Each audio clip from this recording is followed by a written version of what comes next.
So good morning, good afternoon, and good evening to everyone, and welcome to our webinar spanning across numerous time zones. My name is Queenie Chow. I'm your moderator today. I am the Senior Programs Director of the UNDP Milliman Global Actuarial Initiative, or what we call GAIN, working alongside with the International Actuarial Association, IAA, in hosting this webinar. I'm delighted to have you all join us. For those of you who are unfamiliar with GAIN, or what we call UNDP Milliman Global Actuarial Initiative, we are a partnership which started 3 years ago with the goal of growing the actuarial profession in low middle income countries through capacity building, advocacy, and supporting initiatives in data and climate. We're currently working across 15 countries with over 27,000 proponent hours contributed through the generosity of over 200 volunteers from Milliman and beyond involved in this program. If you would like to find out more about our program and how to get involved, please join us on our LinkedIn page, search for Global Actuarial Initiative, or sign on to our mailing list through our website. We appreciate you taking the time out of your busy schedules today to be here, particularly those joining us at an odd time. Today, we'll be exploring the role that actuaries play in inclusive insurance, especially in the context of developing and pricing sustainable and inclusive insurance products.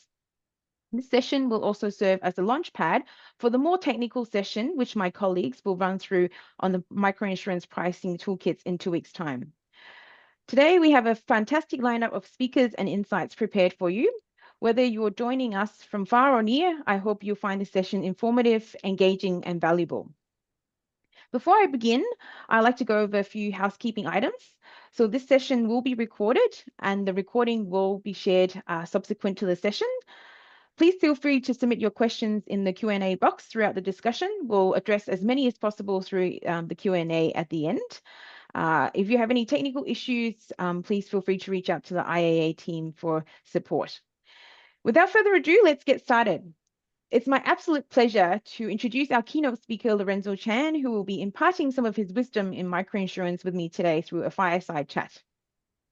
Lorenzo Chan is the chair of the Microinsurance Network Board, President and CEO of Pioneer as well.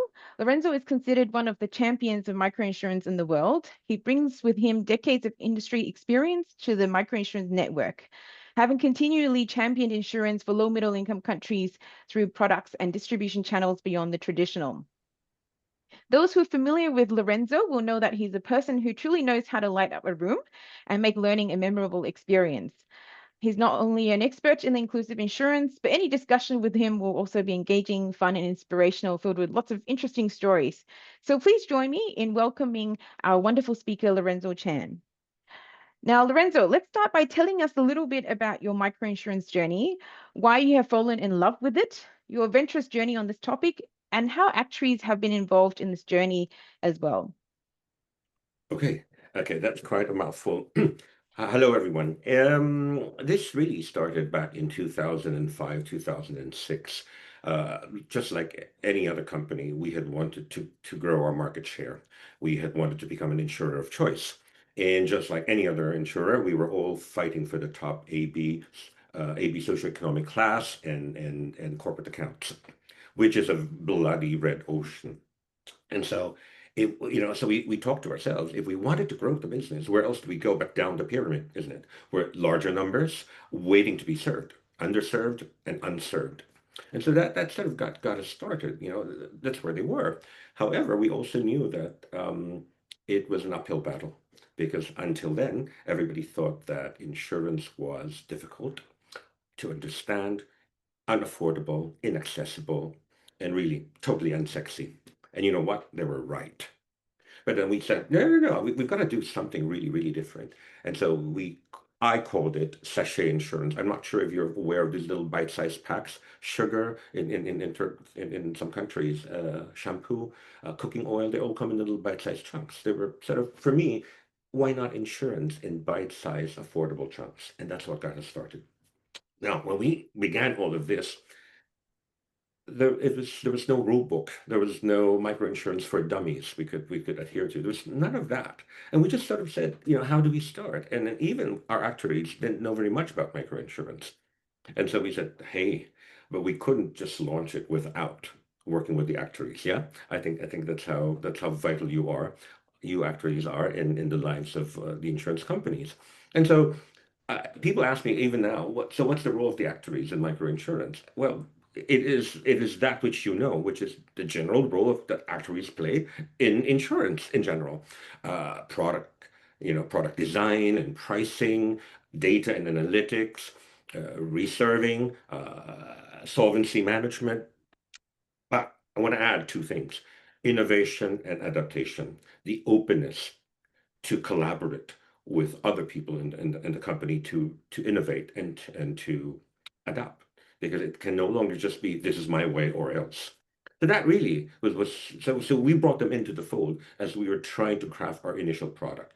Yeah, I'm not going to go into that now, yeah, Queenie, because that very first product we crafted with the Actuary was in 2007, launched in 2008, and that in its several incarnations is still running to this day. But maybe that story about how that evolved, I'll save for the end when Queenie kicks me out because I've overtalked. That's good. Well, I'm glad you mentioned innovation, which is often, unfortunately, not the keyword that's associated with our profession as an actuary.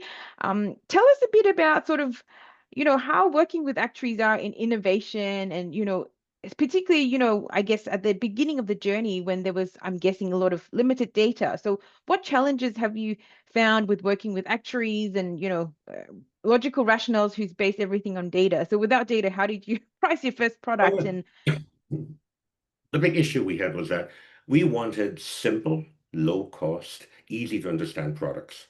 And and that's not very typical, isn't it, of the products that the normal insurance company churns out. And so the other issue we said was we have to strike a balance between affordability for the customers we are seeking to serve, seeking to gain, and sustainability. I use the word sustainability instead of profitability for insurers in microinsurance, isn't it? Because you can't, if you make too much. I'm a believer, if you make too much profit, you are not providing adequate value to your micro client. Now, if you lose your shirt, then it's not going to be sustainable. So that ability to balance that. And so you're right, Queenie. The very first thing was that we had very little data. We talked to a few potential partners. They shared with us what they have, but even then, they were just starting out. And so there was very little we could work with. And so with full data not available, we challenged, we said, are there any other innovative pricing methods they could do? So they, our actuaries asked around, they checked with national mortality data, et cetera, et cetera. So, and it's an art, isn't it? To my mind, when we started this with the collaboration with the actuaries, it's both a science and an art. And in fact, I think we sort of helped challenge them to bring a bit of art form into this whole science of actuarial studies. And so we did that. Now, so with initial limited data, we said, okay, let's source data from other sources. And the moment we started to do something, we said we have to establish a framework our actuaries could build on the data, could gather and continue to monitor the output, the exposures, and the claims experience. And that was quite useful, the consciousness to do that at the very start, because at every stage subsequently we could go back to certain data that we have gathered and use. Um, we supplemented the very traditional actuarial approaches with some technology, but that was the later part. This has to do with technology. We really refer more to parametric, isn't it? Satellite data, information, et cetera, et cetera. Now, the other issue is that we also had to convince them the way that they would reserve and set solvency targets would have to be really appropriate to the risks of micro products. Really, they're so much lower in coverage because we mitigate the exposure, in the initial years, and so we reminded them about that. Otherwise, it becomes very capital. It could get very capital heavy. And then, of course, there's ensuring it with compliance with regulatory frameworks. And we were lucky because when we were doing it, there was still no full framework for micro. We started in 2007, and the formal Philippine regulations on microinsurance came out in 2010.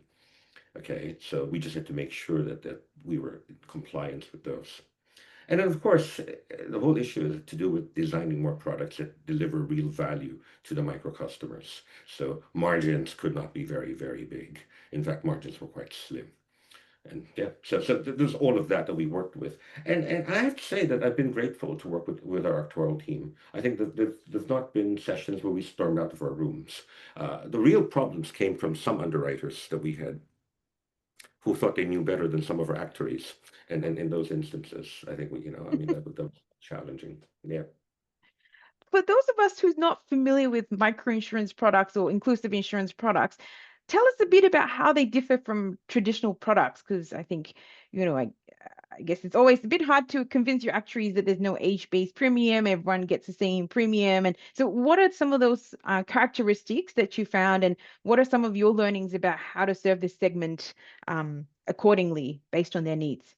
Well, number one, they have to be highly affordable. And it's not an issue anymore of is it cheap or is it expensive? Because that cheap or expensive is really relative to your point of view, isn't it? So it must be affordable to the target market. So we always start off with the customer. Which particular segment of the population are we targeting? And very often we have that in mind, and we almost always partner with someone very well versed that carries great credibility in that particular segment of the market. Why? Because they know that market better than we do. They are trusted by that target market we hope to win over. And so we've got to work closely with them as to, what it's going to be like. And very often they know the clients better. And so number one, it's got to be affordable. What does affordable mean? How do they get, how much, when do they pay? Affordability ties up to when they get paid. Is it monthly? Is it weekly? Is it a daily wage earner? And so even all of that, the way they price it is very different. We also look for ways of enabling more micro customers to actually buy the products. In fact, a couple of our products actually come with loans. Our partner is a microfinance institute, and so we convince them that if you're giving out loans for an all assortment of things and in programs, why not give insurance to buy microinsurance? Sorry, why not give loans to buy microinsurance? And which is what, in fact, they've done. And that greatly enables our actuaries to do a certain pricing. And with that in mind, yeah, one of the key challenges, sorry, I want to tell you why I was talking about that.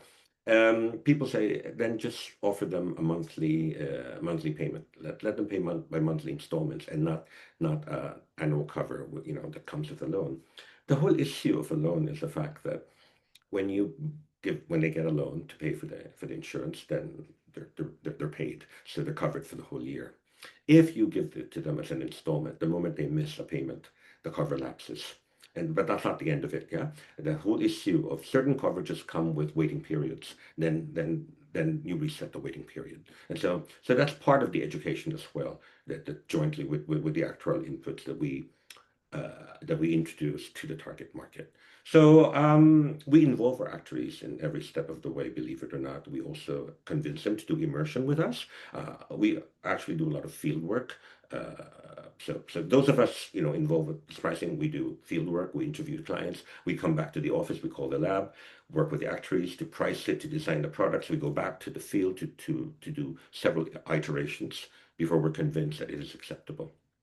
So does that answer your question? I'm sorry. Yes, yes. I have to say, when I invited Lorenzo to speak for us, that I didn't know that you would advocate for actuaries. So I'm glad you're seeing the importance of our profession and that it's important to bring us along the journey. You talked a bit about the importance of distributors and the trusted partners. Tell us a bit about who are those, and you talked a bit about loans and microfinance. What are some of the innovative distributors that's not often affiliated with insurance in sort of the micro case? And, you talked about convincing them. Was it harder to convince the actuary or the distributors about these products and having no waiting period, for example? It's a toss-up. It's a toss-up. Okay. Now, one thing we knew is that if we were to go out as an insurer to the target market of the micro sector on a retail basis, there was no chance in hell we were going to succeed. I think because of that negative stereotype people have of insurance companies, quick to collect, product pushers, full of fine print, slow to pay claims, etc., etc. I mean, we're not loved. And so there's no chance, we'd have a modicum of success. So we said, which entities, carry great credibility with these target markets? Yeah. So we started by saying, okay, the low-income sector people cannot afford a loan from a regular bank, but they will be able to access loans from an MFI, from a rural bank, from a cooperative. So we said, okay, those are potential partners. Number two, they won't be able to buy a car, but they will be able to pay for a motorbike dealers too. Almost every low-income Filipino family would have one or two relatives working abroad, remitting money home. As migrant workers, they would go through money remittance agencies. We also included other odd channels like pawn shops in the Philippines. Many pawn shops in the Philippines double as remittance Not so odd agencies. in Philippines now. That's right. So there is so there in that instance, the pawn shops are potential partnerships. Even schools for the low-income sector, private schools became partners. Why? Because they said that there's a high level of dropouts for people who start in freshman year. So we said why, and it's a 30-40% dropout. We said what's the cause? Oh, mainly because the benefactors lose their jobs, die, get sick, are not able to pay the tuition, and so they fall out. So we crafted a product with them that tackled all of that. So if something happens, any of these causes happens to the benefactors, we ensure that the rest of the school year is actually paid for. So again, so these potential partners are actually trusted and carry great credibility with the target market. So our hope is that if we can partner with them and understand them, we can ride on some of that credibility. Okay, then the rest of it though is for us to earn the trust. And that only happens when we pay claims, pay claims, pay claims. That's how we earn the trust. Yeah, yeah. And tell us a bit. I know that journey hasn't always been smooth sailing, and some of the challenges have over the years been around paying claims as well. And so tell us a bit about when are the challenges, and potentially when particularly in Philippines where there's a lot of catastrophe risk affiliated. How did the board react, and when things didn't stack up the way it is, and what's the kind of perspective that you have with sort of product development and sustainability? Okay, okay. You want me to tell that story in the book? Okay. Um, we started selling in 2008. We were fine. Okay. Steady, steady. Nothing stupendous, nothing alarming, but nothing impressive. Yeah. Decent loss The ratio. actuaries were happy. Yes. Well, the actuaries were quiet, so that means they were okay with it. Quiet, quiet. By 2013, we had Typhoon Haiyan, one of the worst storms to hit the country, followed by subsequent typhoons in the following year. 2013, 2014, typhoons, storms, about 3 or 4 storms, an earthquake in Bohol. First time to be in the red, really in the red. And so the board calls me in. This is really my moment of truth. My chair calls me in, and the usual stuff, which is they have papers on the table and they throw it at you and say, "Have you seen those numbers?" And me being the way I am, trying to be cheeky, says, "Oh, we've seen those numbers. We created those numbers. Of course I know them." And then of course then he responds by not smiling, looking very stern, with lines creasing his face, and he says, "What are you going to do about them?" And so, of course, again, you always wonder if you're going to get fired. And I said, I just really said, I would like to think you would want us to continue paying the claims, wouldn't you? I just thought, pass the ball back. And in what I thought was a moment of a long pregnant pause, which is really just a few seconds, he said, "Yeah, yes, we will." I said, "Then, yeah, then we will. That's what we're going to do. We're going to continue to pay claims. But the promise and the commitment is that we will review the portfolio. We will review the pricing after that." And we did. We did. Now, that was 2013, 2014. That was when we went into the red, for the first time.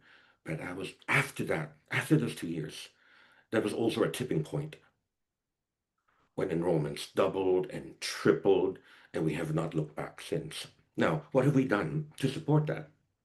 We brought in the actuarial team to say, let's review. You see, when we started all of this back in 2007, for 2008, we had very little data, as you mentioned, Queenie. We had very little data. But by then, by 2013, 2014, when we were reviewing the portfolio, we had years of data, good, wide, reliable data across the country, which enabled us to retool and reprice. And even then, we said we couldn't just go back and say, because that particular one of the particular products used to cost $5, and it's a bundled product. Yeah, it has a bit of life, a bit of accident, calamity cover, and it's only $5 for a year, isn't it? Weren't we crazy? They actually probably thought so, but they agreed to it at the onset. And then we tweaked that to $8, and then we said, but now all these losses, what do we do? So the actuary said it's going to be several times higher if you want to cover that. And clearly we said you've got to work with us. So we can't just offer the same product at 20 times the price. So we worked towards redesigning the product. We included family members. We threw in fire coverage apart from just calamity. We increased certain coverages with low loss ratios. And so it became a new product priced at $40. But then again, we also said we're going to help you out. We're going to work out loans from the MFI to enable you to buy that. And that has become one of the best selling products we've had. And in fact, during the pandemic, at the start of the pandemic, we said, let's enhance the cover to establish real relevance at the time they need it most without increasing premiums. Okay. So I thought, yeah, I wasn't sure the actuaries would agree, but since I think he's in the audience today, he will vouch that we did not twist his arm. He agreed. Okay. And whereas loss ratios have gone up, sales have gone up more. And so today, that is still The product still exists. yeah, it's working, and we've actually enhanced little by little the calamity coverages because again, there's great awareness of that. So that's how it sort of evolved. Yeah. When- Tell us a bit about the scale of this product. I think before the session started, one of the colleagues from IAA asked, is there any successful products? So tell us a bit about the scale so people understand, what this sort of microinsurance products is actually Right. like. Okay. Okay. As a whole, because again, I can break it down, but as a whole, uh, at the end of 2024, we we found ourselves issuing 30.9 million policies. So there's about 30.9 million enrollments and about 3.5 billion pesos in premiums. So it's about 60 million pesos, $60 million in premiums. So that's the scale of that. With the lowest price variant at 50 pesos, which is barely $1, and the highest at $40. So that gives you a scale, a Yeah, mixture of yeah. So we where can get to scale and, you can earn money from it. I certainly don't have 60 million in my bank account. So um I guess lessons learned there being a pioneer and get to the data quickly is probably one of the learnings there as well. And you talked also a bit about the framework when you first started. So, when you first started there was no data, but after 7, 8 years you managed to build that. So I'm sure in the audience there's a lot of people that works with insurers and looking at starting a new market. So in hindsight or, learning from your lessons, what would you advise them in terms of the framework that you had used to understand the risk and for the actuaries and learning more about, potentially building a new portfolio and a complete new product in their market? Okay. I can talk about lots of technical stuff, but then I don't want to preempt what you guys will be talking about, if not later tonight or today, or 2 weeks from now, about the GAIN programs, about the efforts of the IAA and the A2II. But I think the vital thing that's necessary to all this, to embark on this journey, if one is contemplating that, is number one, you need secure support from the top. You need support from the top. It is tough enough to break new ground, serve new clients, attempt new product bundling and designs, without support from these. So you need support from the top because you will encounter a lot of resistance on the ground. Not because they wanna stand in your way. It's because they think they're doing their jobs. So you really want that support. Number two, I think the understanding with the board or whoever else is going to lay themselves on the line is that uh, there is a business case. But initially, you need to have the willingness to look beyond the business case. Because when you test new things and try new grounds, you won't always succeed. You'll have failure like we did, with the big losses, and then you bleed, et cetera, et cetera. And then if you're not looking beyond that, the greater cause or the greater good, you're going to say, yeah, it's not making money, and we bled so much, we're just going to fold up. It's not going to work. And conclude. But that's not the case, isn't it? Because all the good stuff for us happened right after the tipping points, the years since. So you've got to Yeah, be for long-term perspective. yeah, longer term perspective at the very least. Yeah, yeah. Well, I guess I'm mindful we've got a few more minutes. lots of actuaries here and in low middle income countries. Tell us a bit about how you think the profession as a whole can address the sort of existing capacity gap in these countries to make good microinsurance products. Okay, my impression is that traditional actuarial education development leans towards more mature insurance markets and actuarial, more mature actuarial organizations, and that's not a bad thing. But then for us to be able to support this microinsurance community, there's a need to update education and training programs to include microinsurance focused modules. And now there's more, there's now some of that, more of that in the market today. I also believe that designing modules that focus on inclusive insurance characterized by low premium, high volume products and non-traditional distribution channels will help. So I mean, and when I say non-traditional, I mean those that will not demand the usual crazy, sky-high, unreasonable commissions. Okay, Hmm. that doesn't work as well. And so, and for me, my hope is that the Actuarial Association or the actuaries will take on more meaningful advisory roles with regulators. Many of them already are, but I think in still many parts of the world, regulators are still coming to grips with it. So the actuaries can help them set, maybe proportionate solvency requirements, proper market conduct rules of behavior, consumer protection frameworks suitable for the micro market. I think that helps. I think, and in many parts of the world, small insurers, MBAs, that's mutual benefit associations, cooperatives, they lack in-house actuarial capacity. So maybe, some way of providing technical input, maybe somehow like the GAINS program would, and I'm not doing that to plug you, because it is effective, that will be helpful. And then, of course, the other stuff I thought is to lead efforts, to involve data pooling, to build maybe shared industry databases, that enable more accurate pricing would be good, isn't it? Especially for people who are start to get into it. And then hopefully, and this one, I keep hoping, what could that be? Helping develop new metrics showing how microinsurance can actually improve resilience, isn't it? And close the Great, protection. great. We'll definitely take some of those on board, and maybe those will be a few new projects that GAIN will have in the future. So we'll definitely reach out for more thoughts and ideas. But I know you have you mentioned about in-house team, which is something, in-house actual team is something that is certainly not often seen and probably non-existent in many of the countries we work in. We're talking about countries with one or two actuaries. So, and one of the biggest problem is retaining them in what you do as well. So tell us a bit about maybe your learnings in that front. How Pioneers do have I think you have a few actual colleagues in your team and supporting with the inclusive insurance products as well. Tell us a bit about that. Okay, I think we've always, we started by developing a team of life actuaries, like, several other Philippine companies, just life actuaries, because they have to sign off on proposals, etc., and it's mandatory, and so we do that. But over the years, we've sort of really pushed the team, our chief actuary, to consider broaching onto the non-life side. Now, the industry has moved towards that front, but there's still very little development of in-house actuarial teams for non-life. It's all been just life, and so people outsource all of it, the non-life bit outside. But what we've done is we've designed what I believe is a relatively positive program to support the young graduates. So they're mostly millennials, not a bad word, folks, Gen Ys and some Gen Zs.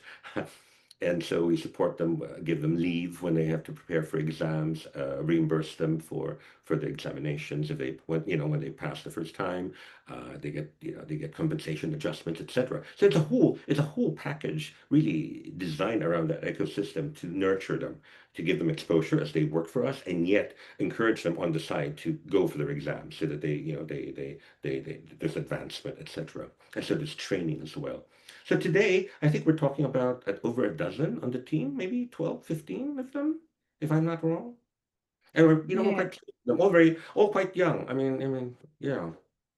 Well, I'm glad to hear that because that's one of the biggest challenge we face as part of the GAIN program is that, it's not always so encouraging. It's often a challenge to get one or two actuaries. So it's great to hear that Pioneer's got 12 or a dozen on your team and able to have a sustainable, I guess, career pathway for them as well within your company, particularly with microinsurance being one of the key highlights in your company. So I guess time is up, and as we wrap up this fireside chat, I want to extend our heartfelt thanks to Lorenzo for sharing his invaluable insights, stories, and learnings. Um, Certainly, the echoing the perspective of importance of SWAF products, microinsurance products being, simple, understandable, accessible, valuable, and efficient, and also the long-term perspective of investing into this segment and talent. And I'm sure everyone else, like myself, has been inspired by the stories of Pioneer and Lorenzo. So thank you very much for your time today. Now let's turn to the page to see what our panelists, a wonderful line of panelists as well. And I apologize, I forgot to share the slides before. So thank you for the team for reminding me. Um, Today in our panel, we have several experts across the few different continents. I counted there's 6 countries, 5 continents and time zones, and certainly an extensive wealth of experience and knowledge working in the inclusive insurance space, particularly from the actual perspective. So let me take some time to introduce our panelists one by one. We have Diana Elmurul, who is the regional specialist for insurance and risk finance at the UNDP based in Bangkok. She leads the development and delivery of insurance and risk financing programs across more than 10 countries in Asia and the Pacific, supporting governments and partners to integrate risk transfer solutions into sustainable development frameworks. We also have Ika, who is the head of products at Micro Risk Solutions, which is now also part of Howden, and is in charge of designing and evaluating the parametric inclusive insurance products that is brought to the Latin America market. Before joining Micro in 2017, Ika worked in the private sector in Mexico, at Graham Bank in Bangladesh, as well as ILO in Switzerland. He holds a Bachelor in Actuarial Science from Mexico City and a master's degree in Emerging Economies and Inclusive Development from King's College London. We also have Jeff Blaker, FSA, who is a consulting actuary with over 25 years of experience in life and health insurance, with a particular focus on inclusive insurance. He currently serves as the vice chair of the Inclusive Insurance Virtual Forum of the IAA and is pursuing a master's in international development. Jeff has worked extensively with insurers and regulators across Latin America, Africa, and Asia to strengthen actuarial capacity and support product sustainability. He has led training programs for the IAA, ILO, and Access to Insurance Initiative and provides consulting on product design, pricing, and valuation. We also have Lisa, who heads the innovation. Oh, sorry, I always forget about the slides. Lisa also heads the innovation at Brigham Connect. She is passionate about promoting inclusive insurance by creating relevant products for those uninsured and underinsured. She is a well-rounded actuarial professional with decades of experience in the Kenyan insurance industry. At Brigham, she has collaborated with telcos, fintechs, insurtechs, and development agencies to develop impactful insurance solutions to low-middle income households. Last but not least, we have Roelof, who is Prudential's PNC's Environment Director. He is based in the vibrant city of Nairobi. So 2 Kenyan colleagues tonight he's joined Prudential's in 2019, and since then he has made significant contribution to the actuarial risk sustainability teams, as well as the regional Africa team.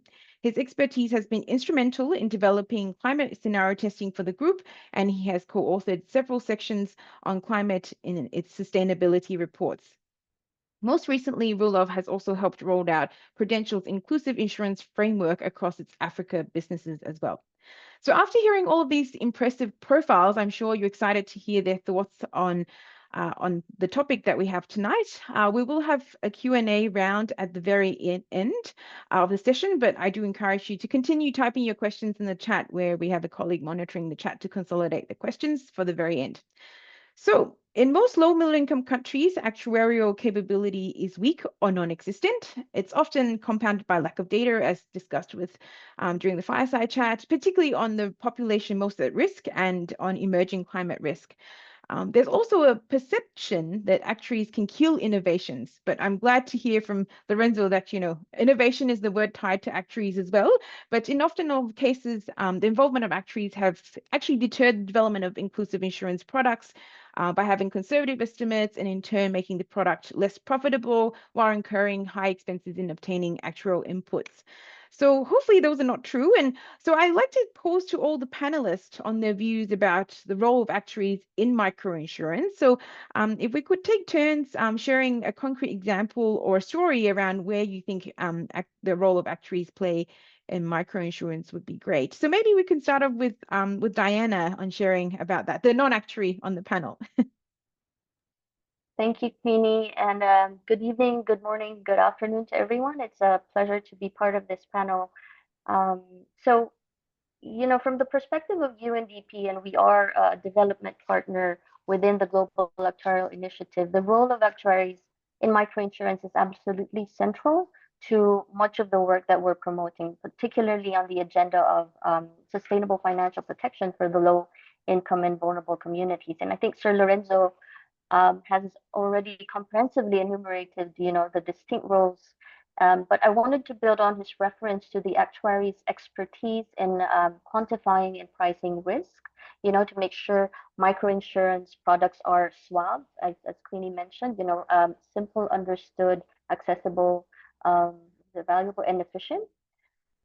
So I think actuaries' role is highly important here because now more than ever we are seeing that we need microinsurance products to deliver on their promise of affordability, accessibility, simplicity and flexibility to gain consumer trust. And again, I think Sir Lorenzo referred to this, and Pioneer and their partners have had great experience in this. So, but I think actuaries' expertise role, it's not just about building this trust within the insurance industry, but it's also building this trust within the broader development space. Because for UNDP, what we're seeing is microinsurance and insurance in general, it's being positioned as a key tool for development agendas such as climate change adaptation, disaster risk management, and social protection. And so the role of actuaries in trust building is very, very important in this. And as Queenie mentioned, I'm not an actuary. In UNDP, our team, we don't really have an actuaries, but as part of the Global Actuarial Initiative, we have the privilege to work with actuaries like, Queenie, who have a key role in long-term capacity development. I believe we'll be unpacking this a bit more as we go through the panel. And so, through the Global Actuarial Initiative, UNDP and our partners on the ground are able to tap into the expertise across the 16 countries, right, that Queenie mentioned, for this long-term actuarial capacity building. We're working with universities, regulators, and insurers to train the next generation of actuaries, embedding actuarial graduates into the industry and also strengthening regulatory oversight. And speaking of supporting the policy and regulatory space, I can give the example of our work in Nepal, where through the Global Actuarial Initiative support, the Nepal Insurance Authority issued a guideline last year mandating all insurance companies and reinsurance firms to appoint at least one actuarial analyst. And we see this as a great milestone for a country where, there's only one qualified actuary, and also where majority of the appointed actuarial function is outsourced to neighboring countries. So within GAIN, we see the strong role of actuaries, not just as, number crunchers, but really enablers of all these development agenda. That's great too, and it's especially encouraging to hear this from a non-actuary as well. So, it's always great that it's not the actuaries advertising for our own value to add. Maybe I see Lisa and Roloff or others. Would you like to jump in with any of your sort of thinking about the value that actuaries add? Yeah, I think maybe I could go first. And from my end, at least from the Kenyan market or East African market, what we see is that the conventional products are not built for the low to middle income segment at all. So they're made for higher income individuals. And the gap that exists is that there's barely any technical capacity to marketers and product developers to be able to create these solutions. So for microinsurance specifically, actuaries can come in to understand the customer needs and risks and then co-create these solutions with the clients. There's also a lot of prototyping in the microinsurance space. So that means you need an actuary who's ready to either tweak products easily, who's able to make adjustments. And in the end, your goal as the actuary is to create a solution that is sustainable, both from the partner side, but also from the insurer side, so that your board is happy. So I think that's a critical role that microinsurance actuaries have. Yeah. Great, great. Well, if you look like you're ready to say something. Yeah, I think there's been some really amazing insights already shared by Lorenzo, Diana, Lisa about what we can do and where some of the stumbling blocks are. And I think a big part of that is being creative and being innovative. So we heard about non-traditional products, we heard about lack of data, we heard about actuaries traditionally not being seen as being creative, and it's working with teams to overcome those. In a very personal capacity, one of the first products I worked on was a funeral cover, which we were looking to extend from South Africa into other African countries. And the company I was with at that time didn't have data. So we had to do some creative thinking. We had to overcome the questions from the chief actuary internally. But we also built the similar business case to what Lorenzo was saying and taking that product wider. I guess two key things though is one is the control cycle. So analyze the experience once you get it. So to start with, you don't have data, but soon you do. So let's loop that back in. And then the second part in terms of internal as well is the resilience that insurance brings that Diana was mentioning. So, we might not always agree, but we are here to pay claims. And through that, we help societies be more resilient. People can take on more risk than they could otherwise. And that has a big economic positive for all of us. Now, that's not a linear path, and the claims ratio isn't a linear path either. But, when those big events happen, it is really time to dig in deep and to say that this is the business case we came up with, and this is the reason why we are here for that resilience for the communities. But yeah, I'm happy to hear what the other other panelists also say, because I think there's a lot of really good expertise on this panel. Thank you. Great. Queen. Jeff, would you like to add in? Sure, I can go next. So there are situations when an actuary is more necessary than others. And so one toolkit that's available, and we're going to be sharing this with a link in the chat if anyone's interested in some homework, they can download this later and take a look. But this link has got a couple of webinars, mini spreadsheet toolkits, and it's on proportionality and assessing risk. So it helps you assess, all the factors you should consider as either a company that's launching a new product or as a regulator who's reviewing a actuarial memorandum for a new product as to how much actuarial resources need to be involved due to the risk of the product, the risk of the company, the familiarity of the company with the market, the data that was available. So it just helps an actuary step away from really focusing so much all the time on the model and their data and the net premium, and thinking more about the big picture of where is our biggest risk and where should we put most of our priority. And there may be situations when an actuary is less necessary. For example, if the company has a lot of good experience in the market, and if the data was good, if it's a simple like funeral product and not some complicated parametric product, certainly it's proportionality. Great, great. I'm loving that no one's said anything duplicated. So, Iker, you've got high expectations. Yeah, so no, I just like to highlight the importance of using like new resources, maybe even those that weren't available 15, 20 years ago. Technology has evolved so much in so little time, and the actual profession is already hundreds of years old, right? So of course we cannot go and look at the original resources only, and even our original training from university.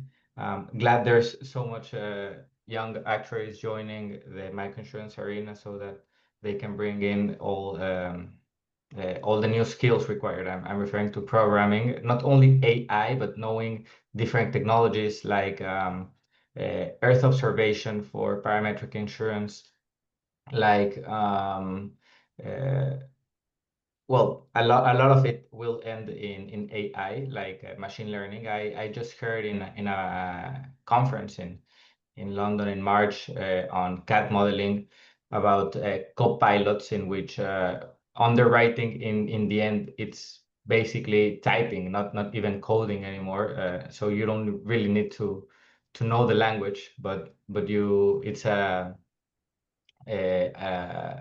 typing software in which you just really intuitively, with your own words, start telling the the software what to look for in pricing and what to really how to approach each challenge of data. I think we'll get more into the data scarcity issues later, but I think it's much more relevant for microinsurance, for inclusive insurance, than for the traditional businesses that have years of experience, that have lots of data readily available for pricing.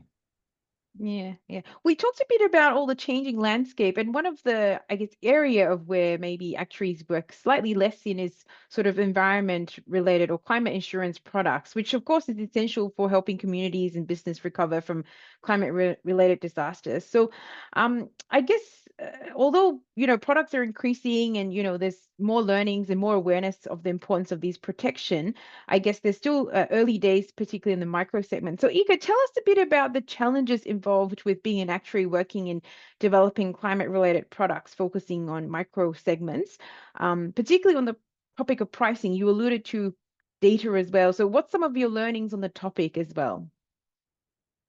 Yes, so I'll just draw in from my experience in Latin America, but of course many of these challenges are shared among each country, not only developing countries. So I'll draw in three challenges. So the first one is data scarcity.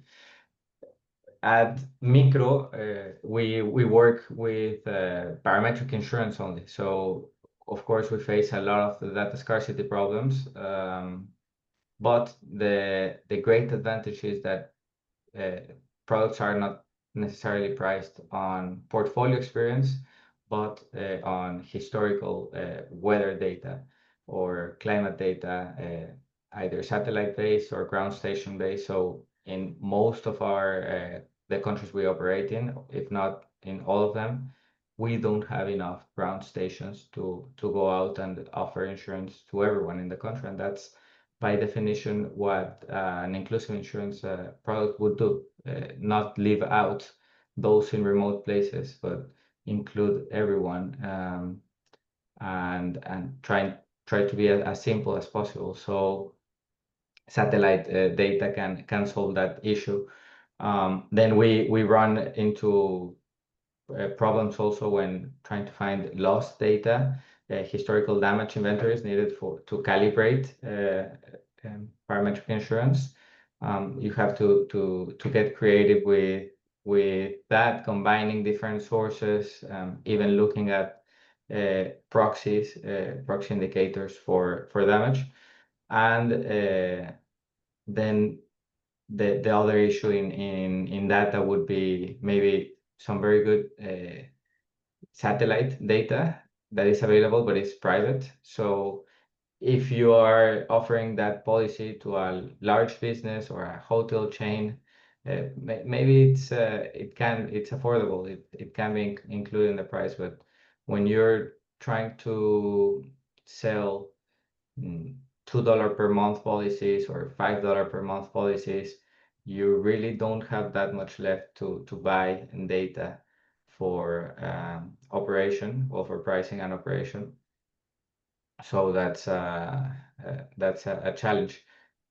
Affordability, Lorenzo mentioned it, point number two, and I think even more so in more frequent risks, right?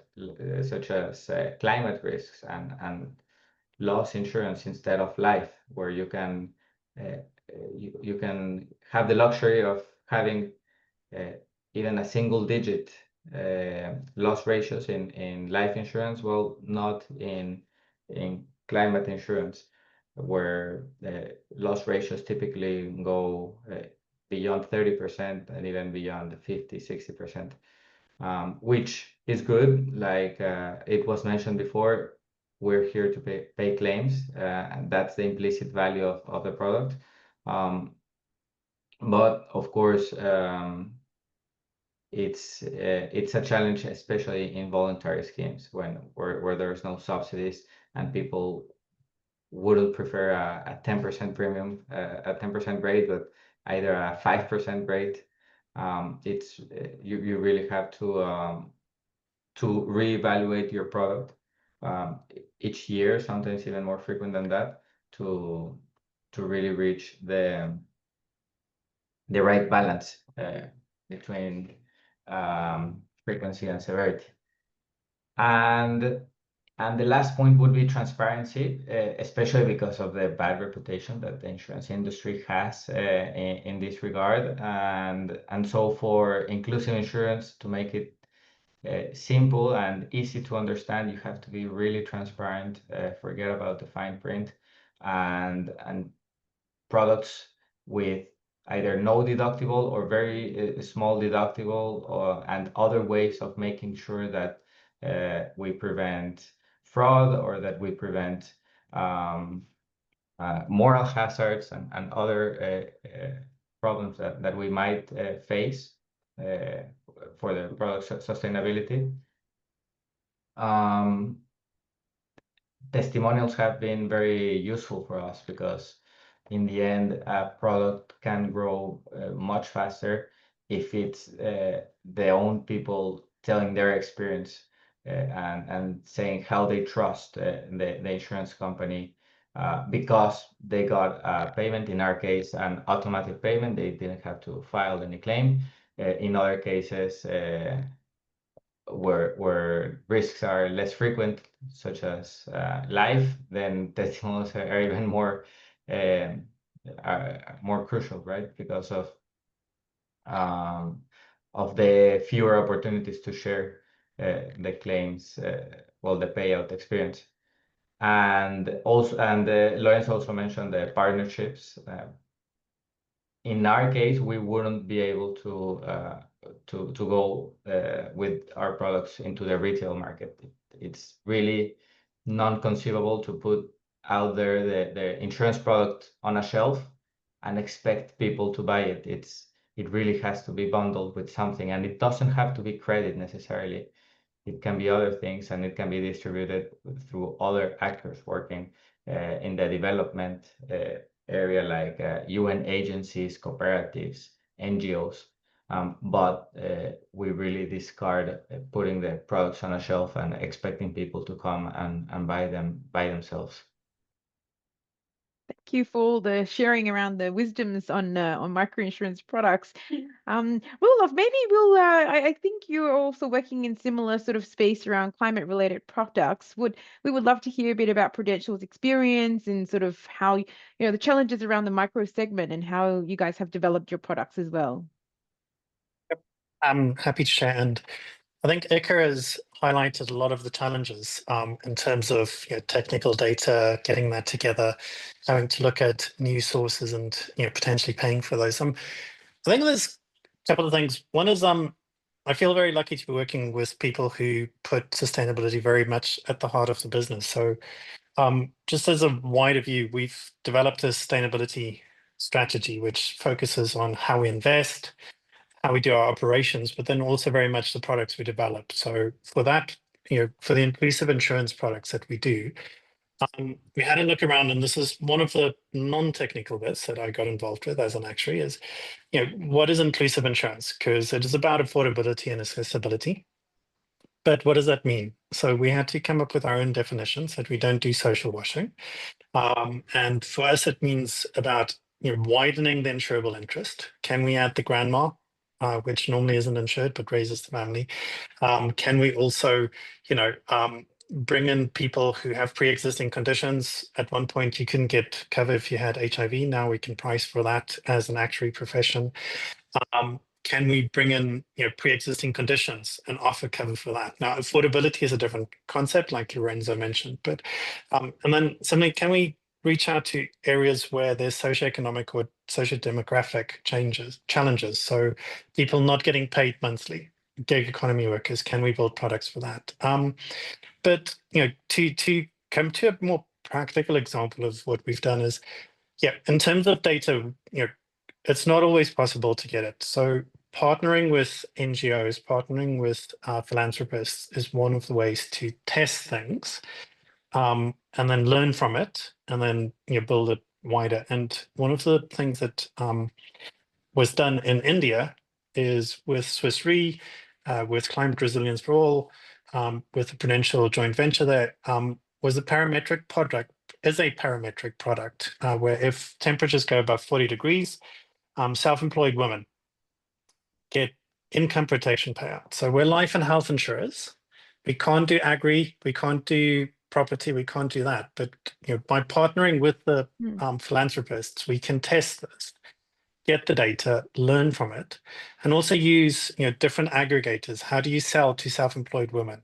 It's not going to be like Lorenzo said, the salesperson walking down the street. So and then feeding that back into the control cycle. So what is the loss ratio? What are the lessons learned? How do we improve this product?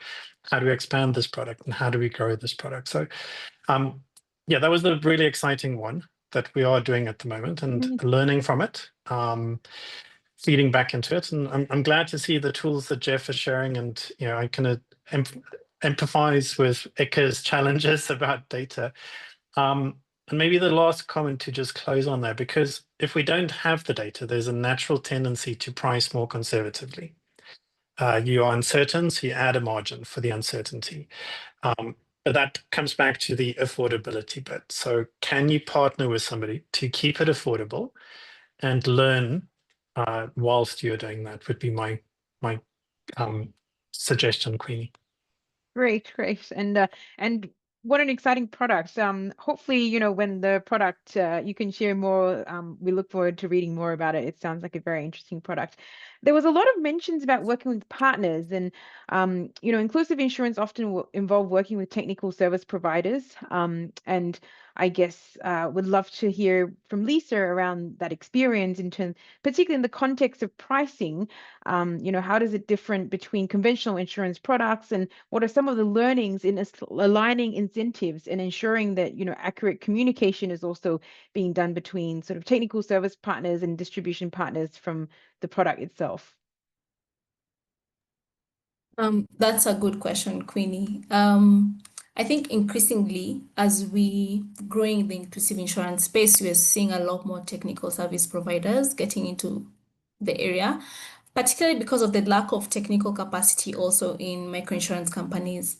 And we find that they go beyond just either distribution or customer acquisition. So they are more keen on, like, they provide you with the data, they'll bring in the customer, they'll help you onboard the customer.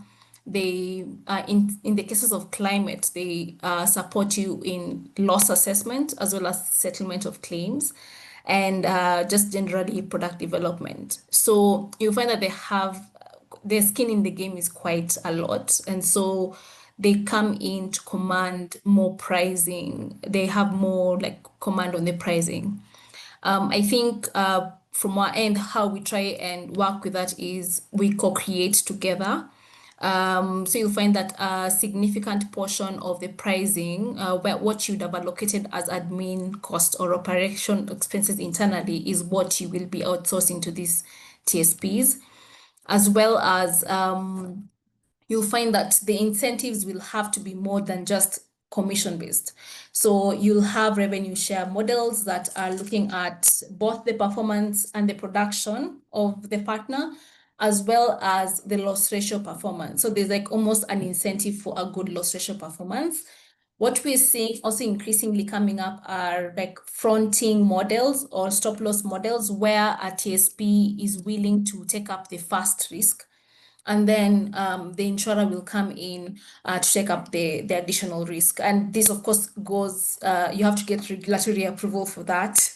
But then what you find is working with TSPs can also be risky as an insurer if you're working in an insurance company, is because you Sounds have like less they're taking over control. your role. Yeah, you have less control of the customer, you have less control of the pricing, and so there has to be an internal deliberate move to also build that capacity to do whatever the TSPs can do. Yeah. So, and what's your lessons, learned? Is there kind of a good balance in working with TSPs, or, ultimately, do you think it's sustainable from a product perspective to, have multiple players in the value chain as well? Yeah, I think there's a bit of both, because you get first mover advantage through working with a TSP. They have the data. If you're trying to get into climate insurance, you get a TSP that is able to get satellite data. They can work like model it and give you the product. Then it's really easy. The only challenge is that you lose the leverage you have with the customer, so you have to work twice harder. And what tends to be your defining moment as an insurer is how fast you pay claims, really. So so I think that's the challenge that I see. In terms of sustainability, I think we'll just need to learn how to work with them, because some of these products in the inclusive insurance space are extremely specialized, that it may not make a lot of sense for the insurer to put in investments initially to build that capability. And so we have to just find ways to balance out, the working with them. Thank you. That's very insightful. And I guess that maybe we'll turn a little to, we've heard from quite a few of the panelists who's involved in building up the product itself, but maybe, and I'm sure we would all agree that without a facilitative environment, there would be no good products. So maybe, Diana, it would be good to hear some of your experience in working with regulators and development agencies in the region. And, can you share a bit about your experience in GAIN and beyond as to what you see as the most effective lever in regulations in building and supporting actual talent in low middle income countries? So working for UNDP, working with regulators on our broader inclusive insurance program, and also through Global Actuarial Initiative with Milliman, we've learned that really there's never just one most effective lever, and certainly not one single regulatory or policy tool for nurturing a country's actuarial profession. But what has worked, what we've seen, or at least what has made some inroads, right, is the creation of, and this is really nothing unique, right?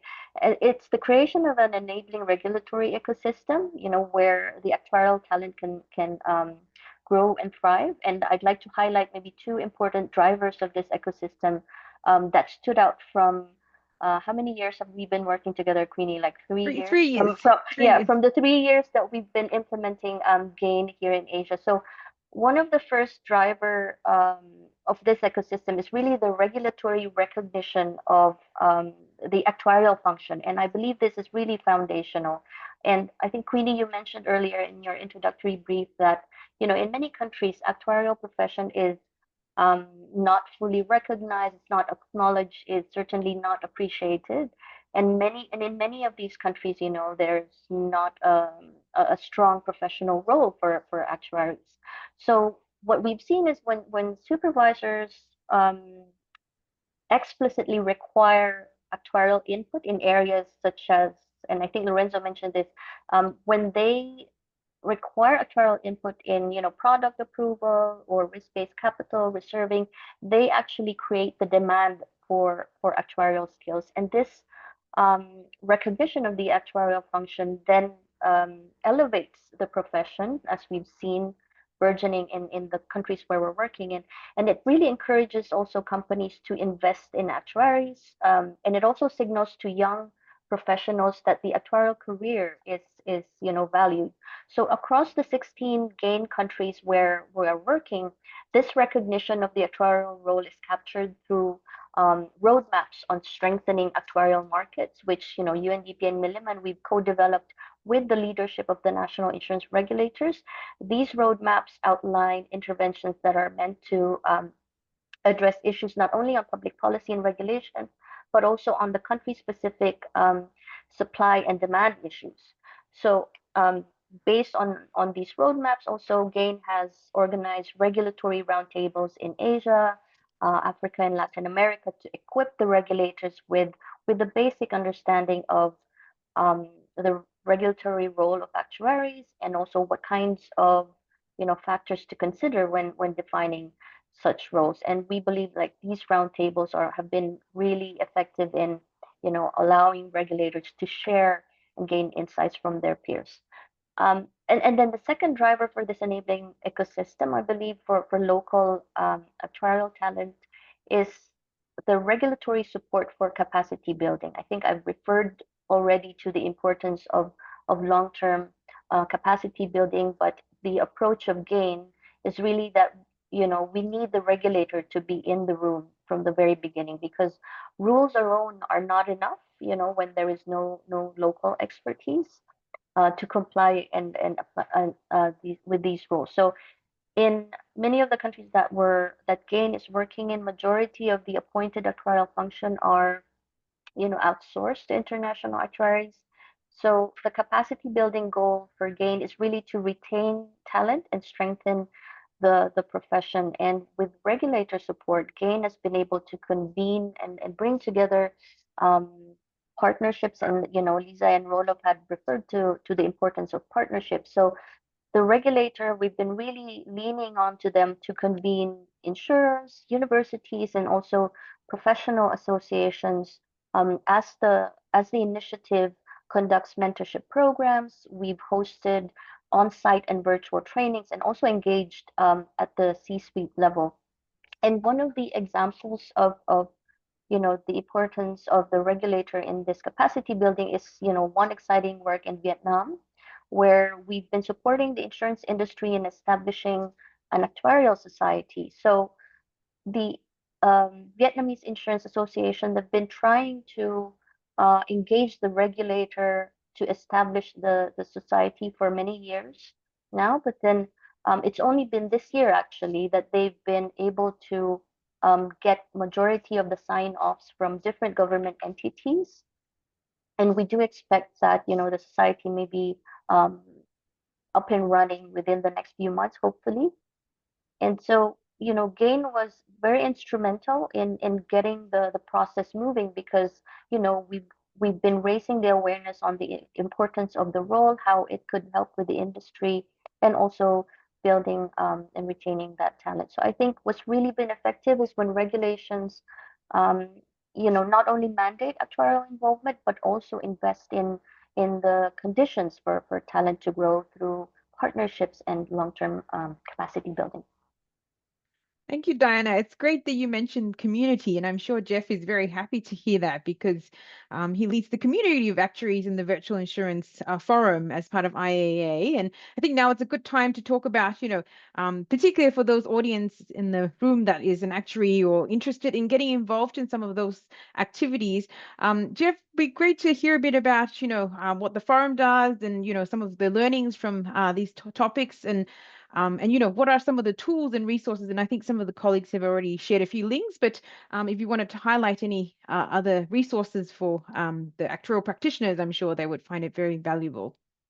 Okay, sure. Thanks, Queenie. The virtual forum, the Inclusive Insurance Virtual Forum of the IAA, is a place where we can discuss issues relevant to actuaries who are interested in inclusive insurance, but not just discuss internally, but then share the knowledge out.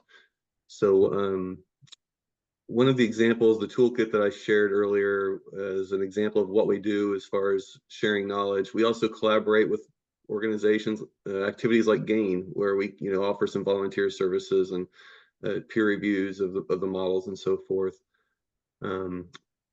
Reading the Q&A questions that are coming in, one other link I'd like to share now is a writing that the virtual forum worked together on that was published in the IAA risk book. It's on inclusive insurance.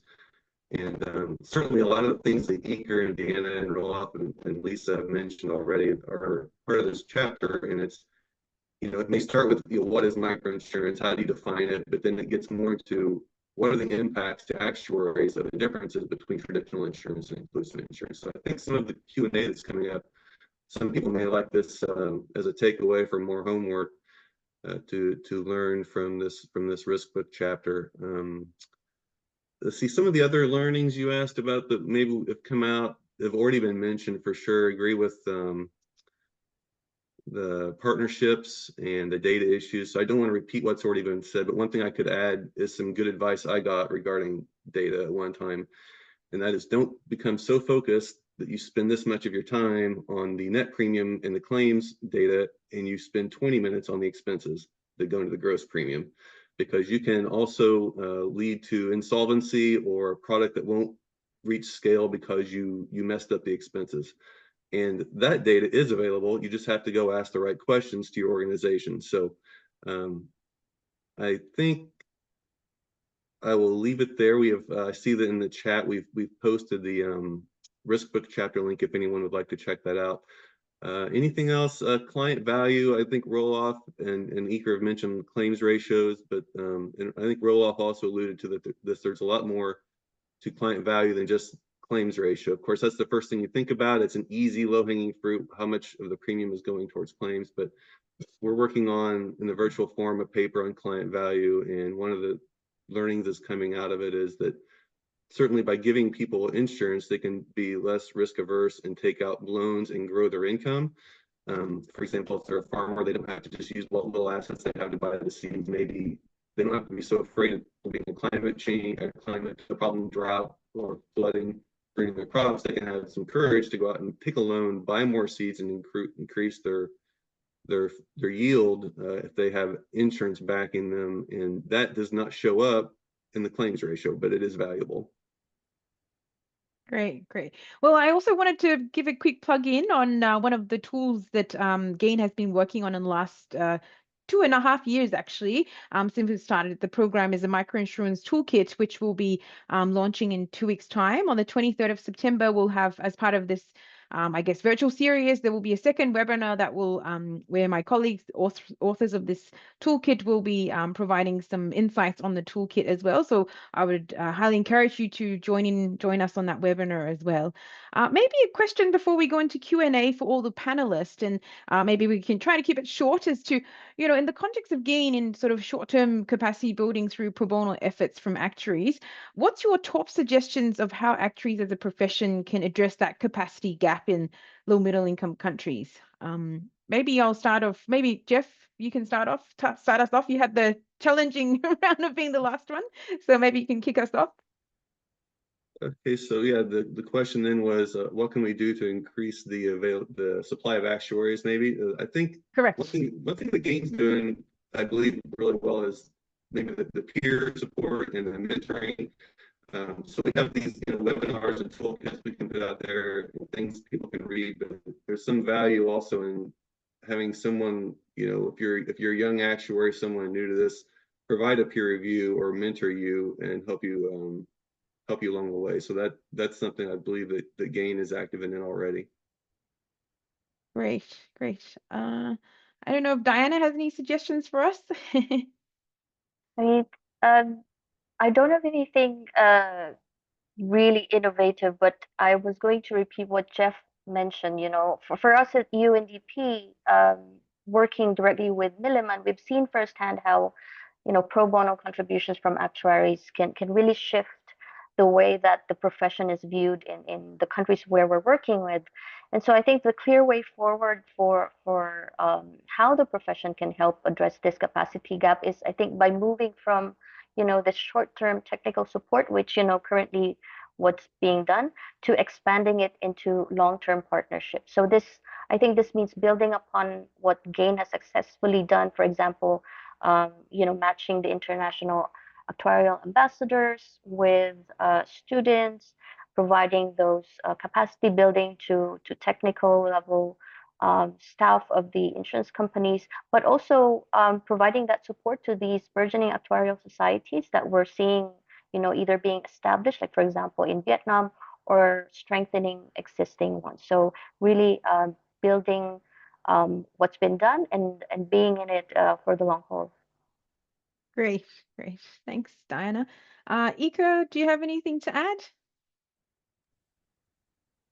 I've seen a couple of universities with dual programs, which I find very, very interesting, because even if the actuarial degree is not offered in many developing countries, some people do have the option of having this training from a university abroad, and then there's some scholarships.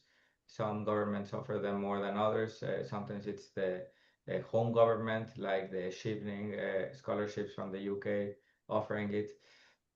So yeah, I think that, those ones, even if they're scarce right now, I think it's a good opportunity for some actuaries or people that want to be actuaries in countries where the profession is not taught to have them. Great. Roelof? Don't shoot me for this. So one of the other panelists have mentioned various things, like getting the government on board, getting the regulators on board, getting the university on board. I think, and this is a purely selfish one, so please bear this in mind, but telling students who are good at maths how much actuaries earn in those countries. Well, actually, that is actually the best marketing. Yes, for a ground up swell.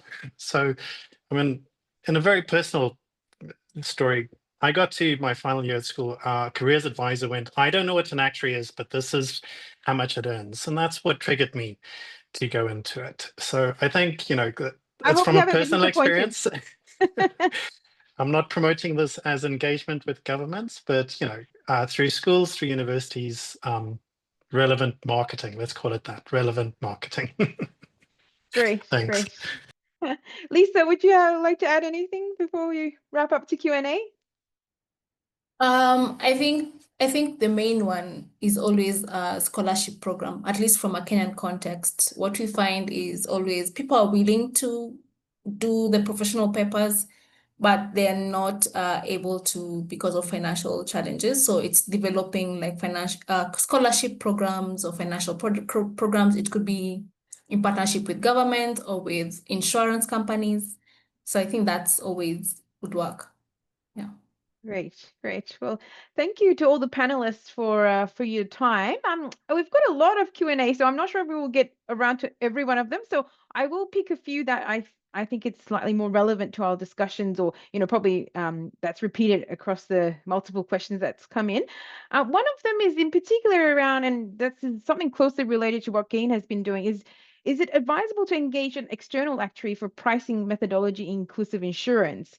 Which is something, there's always this debate in our team as to use in-house, or, do you use a consultant, or how does that work? So I don't know if what our thoughts on our panelists are in relation to probably specifically in the inclusive insurance space, whether that should be an external actuary or there should be some sort of in-house, and what's the experience around that? I think it really depends on the product line, right? It doesn't make sense to build some capacities in a small insurance companies where you can outsource them. For example, parametric insurance, it's much easier to partner with someone that already is doing that and has done it for a number of years. And then in some other capacities, it might be, or product lines, it might be just easier to have the capacity in-house, especially if you're doing lots of business with that type of products. Great. Queenie, maybe if I just add to that, yes, I think Ika's said it in a really nice way. It's a cost-benefit analysis for the relevant product. So to Jeff's point, we can know the costs, and one of those high costs is actuaries. I know I joked about our salaries, but the more you involve actuaries, the higher the costs, right?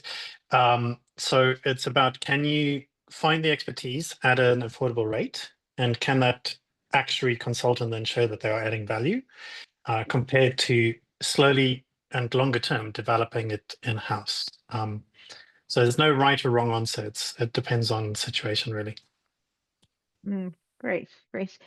Maybe we'll try a second question around data. And I guess one of the big issues on data is, actuaries need to know how to adjust it based on the environment you're in. And this is particularly so for health and life. And I guess this person with the question has said that they have seen identical health plans that had claim costs that varied by 7 times. And the issue was the difference on distribution and the management of the plan. Can we talk a bit about that? I guess maybe Lisa would have some experience around that, in particular in health, where Britain is probably one of the key risk carriers on that space. Yeah, so I think when you're developing the product, one of the big factors is always the distribution, how it's distributed and to whom you're selling. So we find that any product that is embedded, of course, will tend to have loss ratios. Even your assumptions should take that into account. So you should assume like lower incidence rates, and so that builds into the pricing.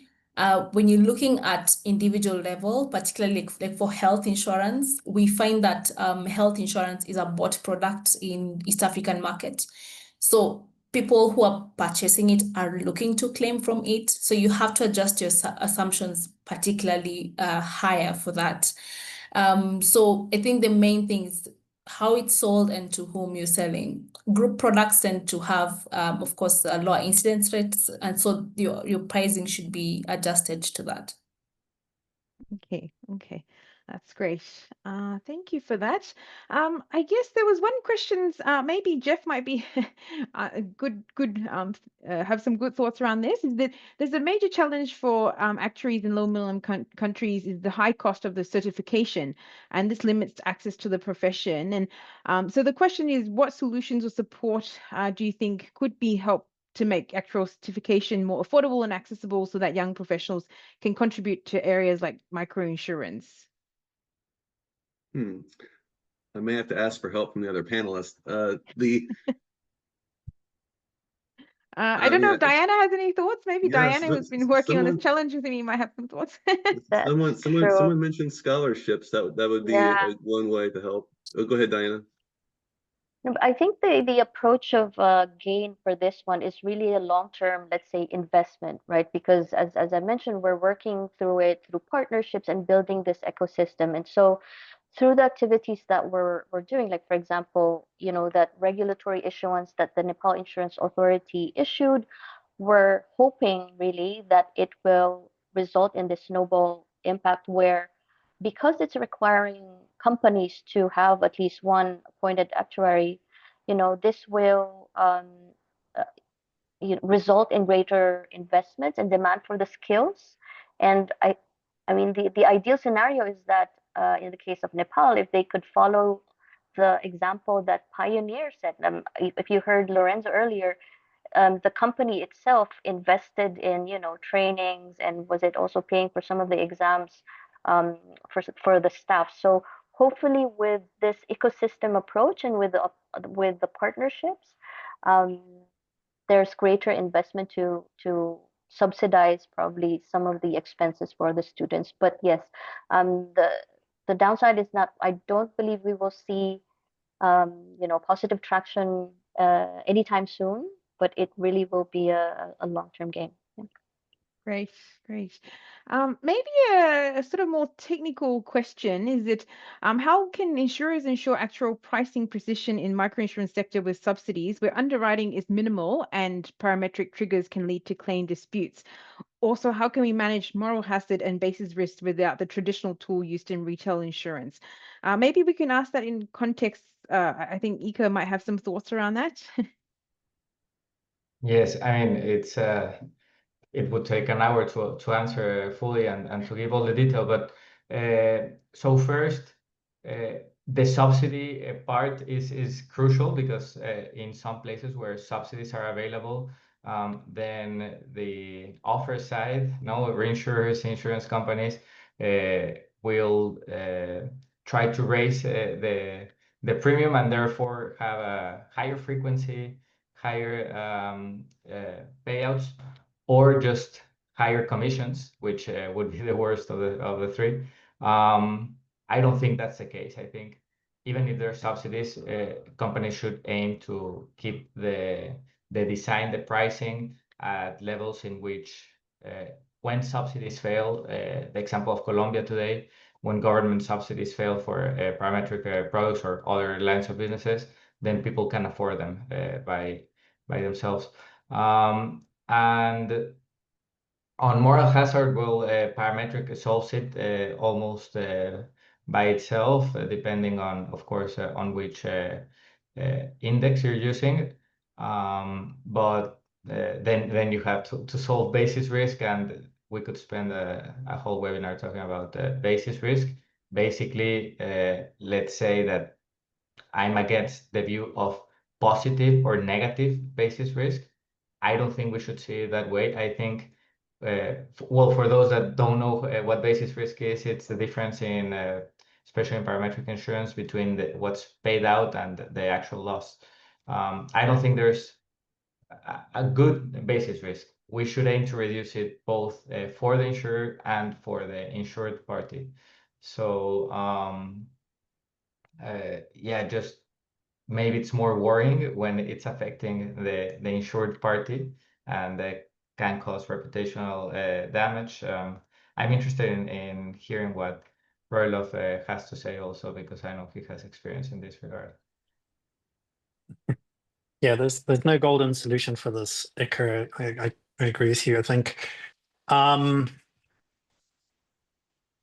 in life and health versus GI, maybe there's a difference in the basis risk. So traditionally, somebody has said they want to be insured for 100,000 if they die. Now, whether you do that through microinsurance or traditional insurance, what is that 100,000 going to be used for? So there's always been the basis risk, I guess is what I'm trying to say in terms of life and health. So maybe we life actuaries are lucky and that we have less of that, or we've just traditionally been better at ignoring it. But I do take the point about, if it's an agriculture impact or a different impact, is there something, what is the difference between what is insured and what is actually happening? I don't have a solution other than empathy. I'm sorry. But I don't know if any of the other panelists have something here.